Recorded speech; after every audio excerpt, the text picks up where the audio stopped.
Hey, y'all. Welcome to the podcast today. Welcome to our podcast. I'm Mike. My name's Mitchell, but you could call me Mitch.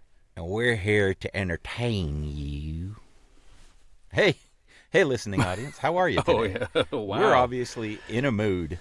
So that's good. Yeah. That's good for us because we're going to have fun, and hopefully it's good for you because you're going to listen and go, wow, these guys are nuts. It was Or almost listen to them accent some more. mood, and we nixed it. We Yeah, nixed that we were for gonna, our topic we were gonna today. maybe talk about accents, favorite accents we're good at, and Mitch is like, I'm not good at any accents. So I said, well, Yeah, it turns out that's the only one I'm okay at. yeah. Well, you said last week you're like, I can do a Southern gentleman. Yeah, I can always do a nice Southern gentleman. I like the way you hit your S's with that. Oh, yeah, too. you gotta hit them S's. You're like, who? I'm trying to think who. I mean, the one that's coming to mind is the elderly neighbor on The Simpsons. No, on Family Guy. Oh, yeah. He's more like this. He's got more of a whistle. Yes, he's got a whistle. There Hey, you go. young You man. do that much better than me. Yeah, See, that's a fun one to I practice. guess I do better accents, and you do better impersonations. than me. I don't do very many. That one I've been practicing a long time and trying to get. I get That's pretty kinda close. weird. I think. That one? But yeah, that's the one you want to grab. You don't want to nail. I think it's because he's such an off character. He's so great, and Yeah. I found out I can whistle through my teeth, like all on accident, and I was like, "Oh, I know where I can use that." Yeah. Yeah, So I can't whistle. I can't whistle. Period. Like Really? this is the height of my whistle. I sound like a breeze. Yeah. Do you think it's I just based have- on your lips? I think it's based on my just stupidity of never learning how to whistle. I don't know. It's tongue placement. Okay. So you gotta check out where your tongue. That doesn't work. That's not a whistle. You gotta place your tongue, okay? I don't know where, but it's gotta go somewhere else. Oh, are we gonna start the podcast now, or are people just gonna listen to us dick around? I mean, this is the podcast, right? I mean, Yeah, we're yeah. just because we have the playful banter in the beginning before we hit the topic. We need the Yes. banter. We need to play Yes. around. So and talk about each other's days. So hey, Mitch, you said you've had a pretty good week, and then suddenly it wasn't good. Yeah, oddly enough, yeah. This week has been just great chats with fellow voice actors and just good stuff coming through the pipeline. It's hard to put this out there. It's my first live directed session for a commercial happened on Monday. And I was like, oh, and it was a little nerve-wracking at first, and I rolled right into it. I had a lot of fun. I got to work with another actor, and he was so good. So that kind of brought me up a little bit, luckily. Very good. But yeah, getting directed and trying to get out of my head and change up. When you practice a script a lot, you kind of get into a lane sometimes, into a speaking lane where you keep saying the same thing the same way over and over again. So I was trying to break give us myself 3 of takes, that. and then every take is exactly the same. Yeah, and I think I just need to relieve myself of the pressure of being in a live session. I actually had to calm myself down from messing up lines over and over again like you would in a workshop. That happened to me, and I'm not really sure why, but I figured it out, and they got what they needed, and everything was good, and it didn't take even an hour. It got hot in here, though. I'm sure. But yeah. Yeah. Good chats, and then... What's up? Oh, it gets so hot in the booth, and that's the thing. How do we do that? I mean, we're sitting here in a podcast, you're in a directed session, and there's no air. I'm in a closet that I've turned into a sound booth. You're in an actual purchased sound booth, but you can't have air because air makes noise. It does. And if you're in there for quite some time, and I don't mind sweating too much, but going. yeah, eventually it's like, ugh, I feel slimy. But yeah, so that was cool. And then I did pottery today, and that was freaking great, but I messed some stuff up, and it just on such a good week, for some reason this was the thing that was like, come on. Why can't my pottery turn on the way I want? I just messed up a bunch of stuff, and that sucks. But awesome week. How about you, Mike? It sounds like you went through some hell. Well, yeah, I mean, since last week, my computer went the way of the dodo, and my main computer, and that's been very frustrating. And so I sent it back. I had a warranty on it at least, but I sent it back, and they sent me an email just yesterday and said, "Sorry, it's toast." And I got a full refund on it, but that means I'm out of a computer. So I'm using the backup, my little personal computer. Right. It's not as good, and the fans on it are loud, so I'm struggling with that. I'm struggling with hooking everything up, because it doesn't have as many inputs. So I'm just like, my eyes twitching. I got that Forrest Whitaker eye going as I'm like. Trying not to put a hole in my my sound booth wall. Yeah. But it's working temporarily. I actually have a agent audition tonight that I'm going to do after this podcast. Nice. And maybe there's one or two on the pay to plays that I might try to crank out, but There's some good ones on there. I should check that out. Yeah, and I know you use Audacity. I don't care for it as much. I'm on the Apple, and so I use Twisted Wave, and I can't use Twisted Wave because the computer I'm using now is not an Apple, and so it's just it's all kinds of frustrating. And so I might just do what I have to do in getting that agent submission in, and just leave it at that until I get the new computer all set up. But it was frustrating because the other day it never happens. I got two emails from one agent in one day. Like, we have these two that you need to, that we want you to do. I'm like, I'm sorry, I can't. I was getting overloaded here at the start of the week. It was awesome, but we got a little daunting there for a second. Yeah, there's some pay to play ones I just missed, so I guess it happened. You just weed through the ones and do the ones you think you're better at, but it's gotta keep wild. those algorithms up. The algorithms, yeah. Man, those things are tough. Those things are hard on me, especially if I'm having a weird day and I don't quite hit it the way they wanted. It's like, sorry, bud. Yeah. Well, you do the best you can. Sometimes you hit it and you walk out of the booth and feel like, yeah, I nailed that sucker. And then sometimes you walk out and go, well, that's the best I can do today. Those days kind of stink, but they're going to happen sometimes. I mean, just like anything, the best wide receiver in the NFL is going to drop 2 passes one day, and the best singer is going to get on stage and hit an off note. I mean, it's going to happen sometimes where you're just not going to have your best stuff. But you got to get back on the horse and keep on riding. Oh, I ride, buddy. I fucking ride. Giddy up, horse. Did we have a topic today, or?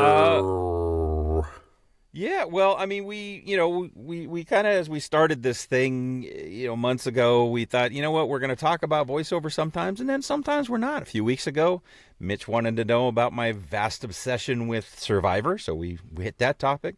I think today we're going to go a little off topic, and since we're both a little tired and both a little punchy, and just talk about we're both big on the board games there, and we like the board games. Mitch and I got a chance to play a board game together when I was in Detroit a couple months ago, and that was fun. We played a game called Earth, where we planted things. And we had a big old garden. Well, it's not garden. What is it? You're just planting things, trees and flowers. Yeah, and plants, but it's also terrain. There's like terrain as well. That's hard to describe, isn't it? Well, for anyone who likes board games, I don't. Yeah, for anyone who likes board games, it's what they call a tableau builder. There's a lot of card play. You have a giant hand of cards that just keeps growing, and the cards do different things, and you can get them on your board, and they give you more powers to do better things on other turns. And it's just and it also plays fairly quickly.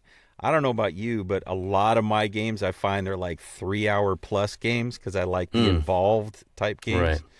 Earth is involved, but it only takes like an hour and a half. Maybe to play if you're if you know what you're doing. Yeah, our more involved games have a bit more dust on them, I would say, except for Arc Nova. So, yeah, what's your game right now? What's the one that like tugs at you, brings you to the table? Well, I mean, I am, I always I hate it because I have that cult of the new.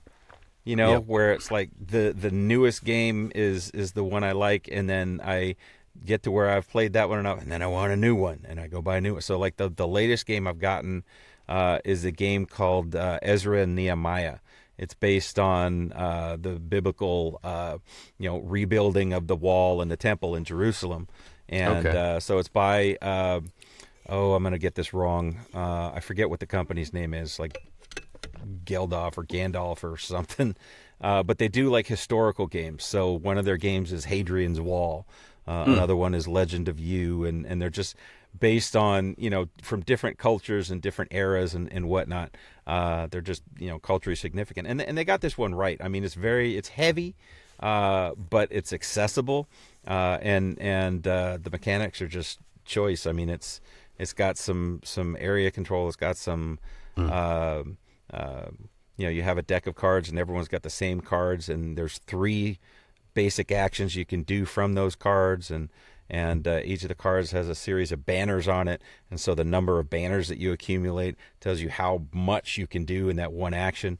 And so you're building sections of wall with one action, you're rebuilding the temple with another action, and then you're teaching the Torah with a third Okay. action, and you're gaining And better. This isn't co-op? No. Okay. But it does, as a lot of the games I buy now, it does have a solo mode. So that's Okay. unfortunately, I at one point had a built-in game group when my boys lived at home and we all fell in love with board games at the same time. Yeah. I could play games with them all the time. Well, now they're grown and married, and because I'm old, we've established that I'm very old. Yeah. So if I want to play a game, a lot of times it's going to be by myself. I do have friends that like to play, and we get together sometimes, but I mean, we all have lives, so it's very, very difficult. And it's the same group of friends I play Dungeons and Dragons with, so it's like, do we get together and play games? Do we get together and play D&D? I don't know. D&D's a game. It is, but it's a different kind of game. That's true. Yeah. And that's Even more kind of, I mean, involved. that's where, I really started getting the itch to do voiceover, is that I kind of became the group's dungeon master, and I was just doing all kinds of voices and figuring out, okay, what voice does this character have, and what voice does that character have, and what spin can I put on this dwarf that's different from that last dwarf, and just kind of grew from that. So yes, I love me some D&D. Yeah, that's what's funny about Dungeons and Dragons and voiceover. That pairing happens a lot more than I expected. I didn't know what I expected about the people I would meet in the voiceover world, the voice acting world, but a lot of D&D players for sure. I guess I expected a lot of video gamers or people who like anime. Yeah. And that's a different realm of voice actors that maybe I don't even talk to a ton, because that's the kind of work they're going for. I'm going for commercial stuff, so it's kind of a different group of people. But yeah, the D&D thing spans every group I'm in, every voice acting group I'm in. There's D&D players looking for more D&D players.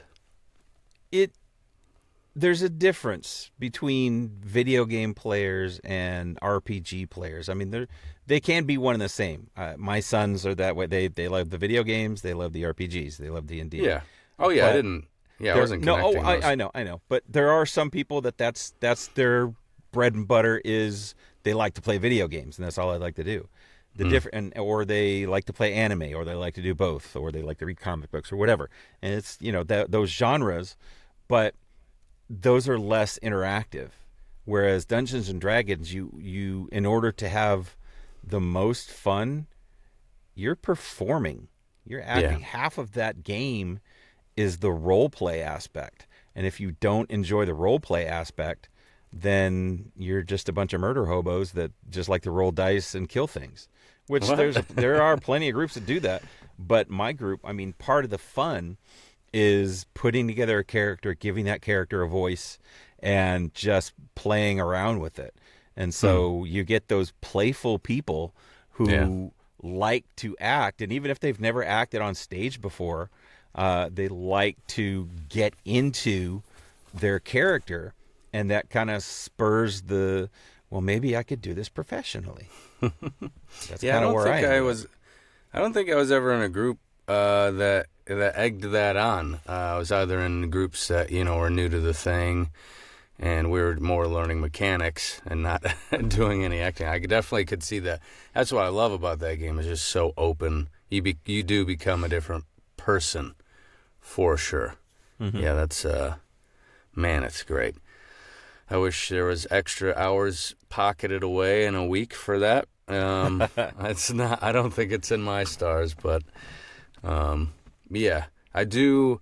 I get about once a week with some friends, play some board games, family. Nice. I got most of my family and friends into Wingspan, so nice. That's I don't know if anyone. Is, probably a good chunk of even if you're not a heavy board gamer, Wingspan is something that a lot of people, oh yeah, I've heard of that. It is a very accessible game. It is the mechanics are easy. There's four basic actions you can do. Let me tell you guys about it. Let me tell you the best part for me. It's beautiful. It's beautiful. And the deck is filled with different birds. Every single card is a different bird, and they all have different actions. They all have there's different nest types.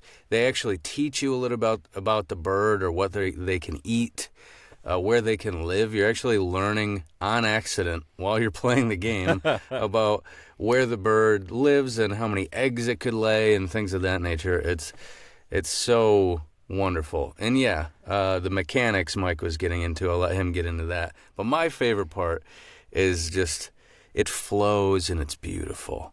And what the gameplay is so average air velocity of a laden ground swallow? African or European? What? I don't know that. I love that movie. Yes. Who doesn't? Not that I can't. Nobody listening to this podcast, if anybody's listening to this podcast and you do not love Monty Python, The Holy Grail, I don't know what's wrong with you. Wait a second. But There's we need so many people who can't watch a 3-hour movie where it makes almost no sense and has about a $3 budget. I know. I understand what's wrong with you. It's that. It's so good, though. It's so fun. The coconut thing wasn't on purpose. It's because they couldn't afford it. They couldn't afford a horse. The ending wasn't on purpose. Is that they just ran out of money and they had to end the movie somehow. Yeah. Oh, boy. Too good. Well, I don't know if there is definitely a game based off of that, but I've never played it. I haven't either. Yeah, I'm not much for like intellectual property type games. I mean, occasionally there's one. Battlestar Galactica was a big one years ago that a lot of people loved. Firefly has a game based on it that's pretty good. Yeah, Star I played Wars, a little. Of course, has numerous games that I've played. Yeah. Rebellion and Imperial Assault and Outer Rim, and those are all good. Lord of the Rings as well. Okay, I'm proving myself wrong. Yeah, but what are you talking about? There are some where it's like they just the Harry Potter games are freaking amazing. The Spartacus one is so stinking cool. Have you played that one? Oh my gosh. I had it. I never played it. I ended up giving it to a friend of mine. It's like intrigue, and there's literally a card in there. If you've ever watched the show, they say Jupiter's cock a lot, and there's a card in there called Jupiter's cock. It's like a stop all. Wow. Stop all card. Pretty hilarious. Yeah, I said cock, Mike. Sorry. We got adults listening. We have Children adults. don't listen. We have adults. So what's the go-to game in the Lashinsky household? Well, that one I mentioned, that one about the birds with the wings and the span. Wingspan. That's tippy top for most people, I would say. But some of my friends aren't that good because they don't play as much as me and my family, so we leave it off to the side. You smoke them? We smoke them, or we just play a different game. And I'm trying to think right now. Right now, it is kind of the new, right? Actually, we just got a new one you may have never heard of. It's called Cryo. And your ship crash lands on a cold planet during the day, and you're trying to collect different things, different resources to get your cryo-chambered people down to the caverns before the sun sets and freezes your people to death. Yikes. And you're getting different points. But the pieces, it's beautiful. Nicole always picks these like cool colored games, almost always. And she picks things by look and gets it right, I would say, 80% of the time.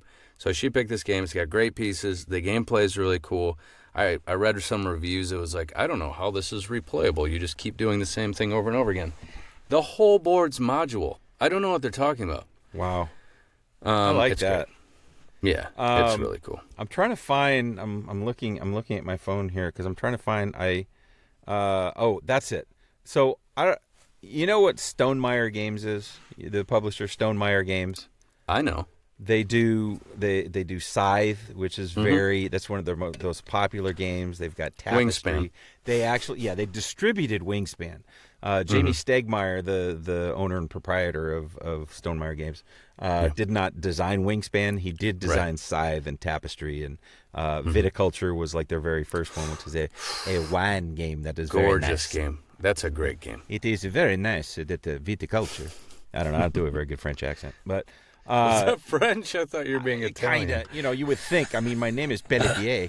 You would think that Pelletier. I'm kind of French, but I can't speak French.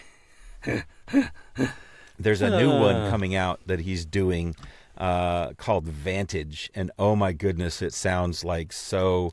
It's an open sandbox of a world, and it's people who like it's space explorers that crash land on a planet.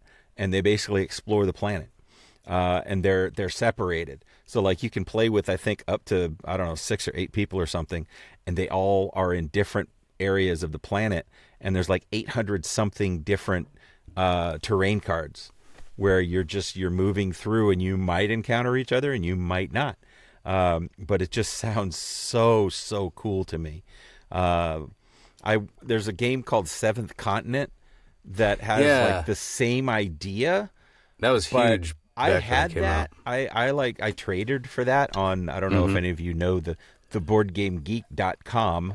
I am on that. Yeah, almost we may every be day. alienating 3 of our 7 listeners by talking about board games. By the way, we're getting way into the geek weeds, but still. But yeah, on that.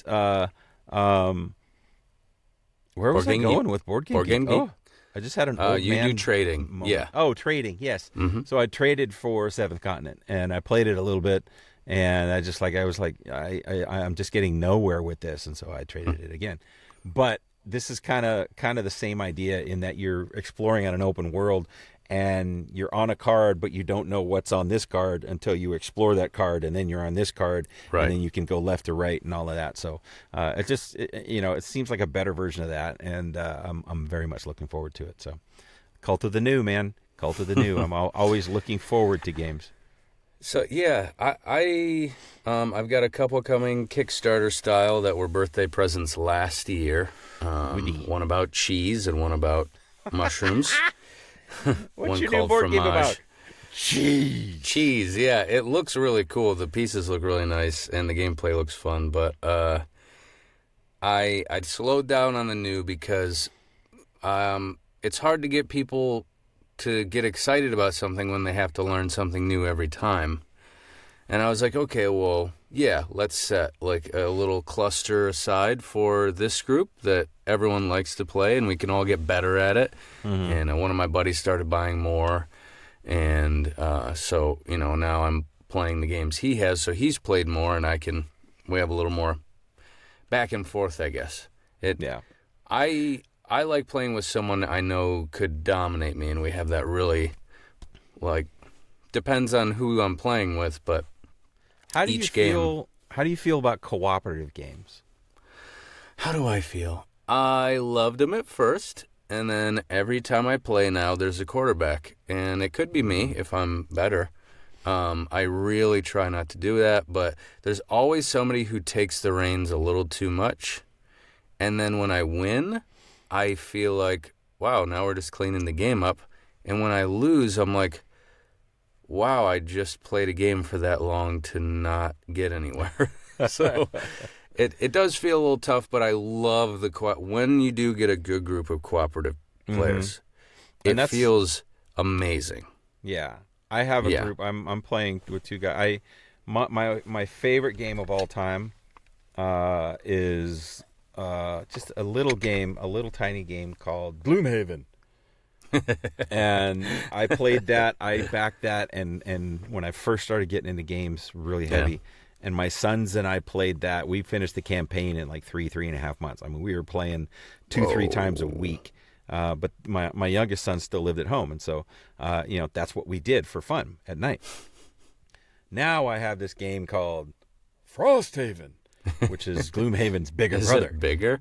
Yes, it is bigger. Okay. And so much to it, so much. And I'm playing with two buddies of mine, and it's the same thing with D&D, where it's just hard to get together. One of my friends has some, two little kids, and so he's got a little bit more on his plate where it's harder for him to get away. So we've been playing the campaign for over a year, and we're maybe, I don't know, 15%, 20% through, not even that much.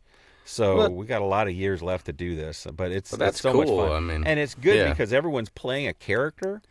Right. So there's less of the quarterbacking because you're trying to work in sync with each other to defeat these monsters or finish the goal of the scenario. So, and then you've got a lot of in-between scenario stuff that happens that you're just kind of, you're doing maintenance and you're experiencing things in the town of Frosthaven and stuff. So, but it's so deep and it's so fun.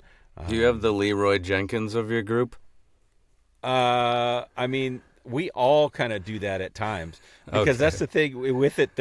You have the scenario goal, but you get dealt these personal goals where if you complete this personal goal in this scenario, you get a perk. You get a check mark towards a perk. If you get 3 check marks, you get a perk. I think I remember and that. It makes your deck better, or it gives you better abilities or whatever. And so there is sometimes that where it's like, you have a thing that, a card that says you must be the first into the room every time, and then it's Leroy Jenkins. You're sprinting for the door. Yeah. So and you're not the paladin or whatever. Sometimes you're working with each other, but really you're not quite working with each other because you want to try to get that personal goal done. So but it's a blast. Can you do like a quick synopsis? I feel like we got into the weeds on that game, and no one knows what the heck I know what you're talking about, but can you do a quick rundown of what exactly that is? So it's a scenario-based game. Yes. So the Gloomhaven, Frosthaven, the Haven world, basically. Isaac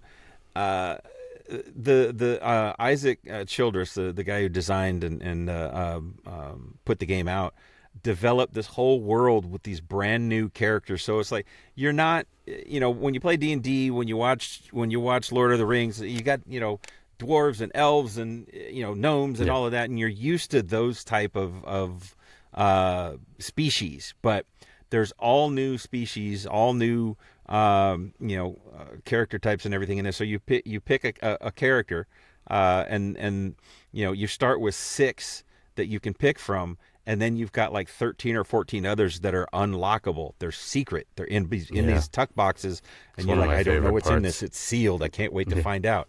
And so you play as a character, and you go through these, you play together, and it's got a cool system where you have a deck of cards that are specific to your character, and on a turn, you play 2 of those cards, and you do the top action on one card, which is usually some form of an attack or an action, and you do the bottom action of another card, and it's usually some kind of movement or some other bonus. And you can do them in either order, but you're working together to try to defeat the monsters in the room and then possibly move on to the next room and eventually hit the, whatever the goal is. So you do a scenario. If you beat the scenario, then you open up, you might unlock more scenarios that have been secret up to this point, and so you progress down these different story arc paths, and then so like in Gloomhaven, I think there were like, I don't know, close to 100 scenarios, and you ended up playing like 65, 70 of them. So some of them, it's like, if I make this choice, it opens up these scenarios, but it locks off these scenarios. Because if you think about it, it's like, I have chosen to help the merchant. So now you can't fight and defeat the merchant because you're helping them. So it closes off this arc. So but it... Yeah, the gameplay is super fun, and the beautiful thing about it, and the part that's the most fun, is the character building.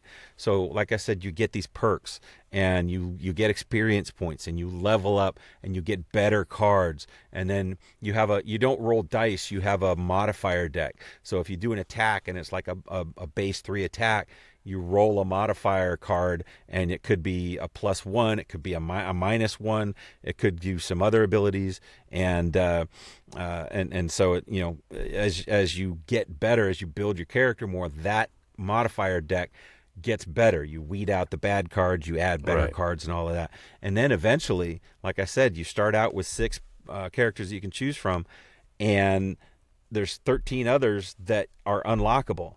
Well, eventually you retire your first character. You have like a personal goal that you can get to.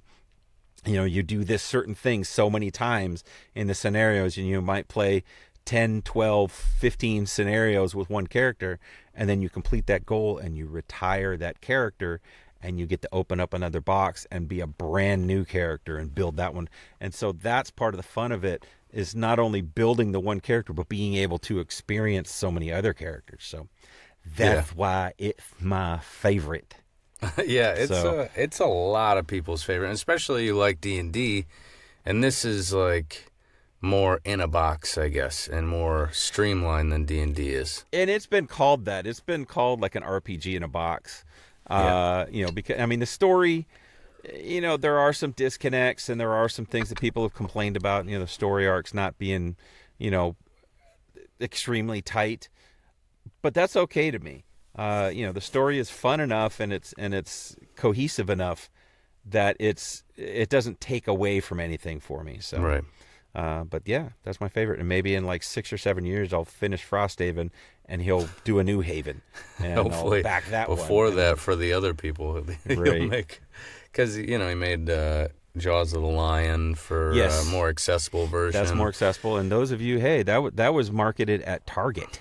So that wasn't like Kickstarter. You could get that at your local Target. Right. And so is Wingspan. And so a lot of these games that we love are now becoming streamlined. Starting to become more mainstream, yeah. Mainstream is what I'm looking at. And I love that, because I've always loved board games since I was a kid playing cards. Playing cards are so underrated. So many things. You can create your own game out of that. They're freaking amazing. But then moving on to like Battleship with my grandpa, and I still have like a score sheet of Rummy or whatever. Like all these little like rolling dice and pieces and like interacting with people. It's just so nice. Yeah. And that's why it's like solo is nice, because I like the games and I like to experience the mechanics, but nothing beats a board game night. Nothing beats playing with other people. And nice whiskey. The social aspect of it is sometimes the best part. So yeah. Hey, we've gone pretty long. I mean, this is a topic that we're both pretty passionate about, and so we're already kind of above max. Guess what, Mitch? This is for the first time. I think we're not gonna do a Chat GPT tonight. I think no. Yeah. Oh no. That's okay. We don't have to do it every time, right? That's true. It Our should be a listeners will treat. understand. Yeah, they got. We spoiled them. Yeah, we did. So sorry, you don't people. get your Sorry, we treat spoiled tonight. you. Yeah, We're like your grandparents. we talked to you here, about little something Johnny. you don't care about Of for course, you can 45 have this minutes. piece of chocolate. That sounded like creepy grandma, though. That's not. What? They're always trying to push chocolate. Yeah. cake and shit. Have a cookie. No, have My another grandma one. was always about, stuffed cabbage. She knew. She would send that to me in the mail, frozen. It was awesome. Oh, So okay. good, yeah. No, it was good. It was awesome. But anyway, okay. yeah. I mean, fun topic. I could talk this stuff, all the time, and I like when we can kind of just riff about things that we enjoy, because you get back to the voiceover world, and we got to have things that we can enjoy. Otherwise, we're going to go nuts. And if we're in the booth all the time and not doing the things we enjoy, then life then it becomes more of a job. Well, that, and we wouldn't have any experience to pull from to bring fresh life to the person that we are in the booth. Right. If we were always doing the job, that's like a band that is, or like a stand-up comedian that is always on the road. That's all they have left to talk about. And that's all we would have left to talk life about. We need to experiences. experience. Yep. Yes, we do. So All we'll right, end it folks. with that, everybody. Yes, we'll leave you with that thought. That one But yay, thanks for joining us, and we hope to talk to you again soon. Bye, y'all. Bye now.